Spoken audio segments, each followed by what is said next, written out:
लोकसभा चुनाव के चारों चरण प्रदेश में पूरे हो चुके हैं और चारों चरणों में हुआ फाइनल वोटिंग का डेटा भी चुनाव आयोग ने जारी कर दिया है। चुनाव आयोग के फाइनल डेटा के मुताबिक प्रदेश में इस बार 66.87% वोटिंग हुई, जबकि 2019 के लोकसभा चुनाव में प्रदेश में 71.12% वोटिंग हुई थी।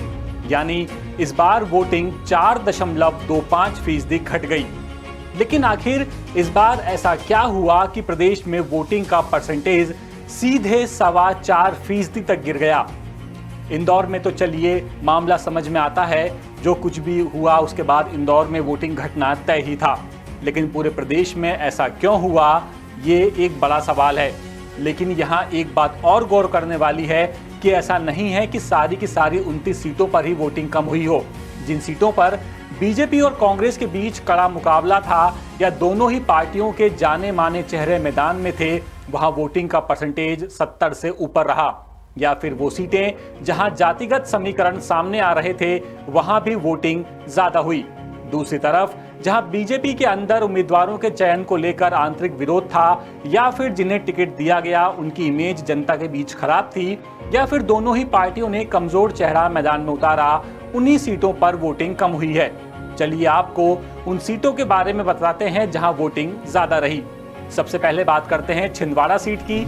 यहां से नकुलनाथ मैदान में हैं, पूर्व सीएम कमलनाथ के बेटे हैं और वर्तमान सांसद भी। यहां 79.83% वोटिंग हुई, क्योंकि नकुलनाथ कांग्रेस के मजबूत प्रत्याशी हैं। इसके बाद नंबर आता है राजगढ़ सीट का। यहां 76.04% वोटिंग हुई। यहां से भी पूर्व सीएम दिग्विजय सिंह चुनाव लड़ रहे हैं। बीजेपी ने अपनी पूरी ताकत यहां लगाई है। अब आइए खरगोन की तरफ। ये आदिवासी इलाका है, यहां भी 75.79% वोटिंग हुई। देवास की बात करें तो एससी सीट है, जातिगत समीकरण यहां भी हैं, यहां पर 74.86% वोटिंग हुई। मंदसौर में 74.50% वोटिंग हुई।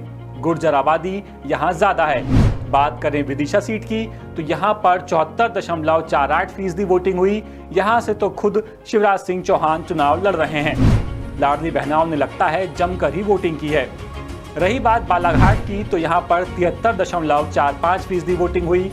दोनों ही पार्टियों ने यहां पर नए चेहरे को मौका दिया था। ये तो रही बात उन सीटों की जहां वोटिंग ज्यादा हुई। अब उन सीटों की बात कर लेते हैं जहां वोटिंग कम हुई। जानते हैं कि आखिर वोटिंग कम होने का क्या रीजन रहा।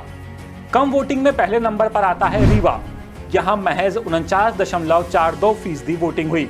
माना जा रहा है कि बीजेपी कैंडिडेट्स को लेकर यहां एंटी इनकम्बेंसी थी। मुरैना में 58.97% वोटिंग हुई। यहां चर्चाएं ये चल रही हैं कि बीजेपी कैंडिडेट्स की छवि खराब थी। नरेंद्र सिंह तोमर के सपोर्ट पर टिकट मिला, लेकिन जनता खुश नहीं है।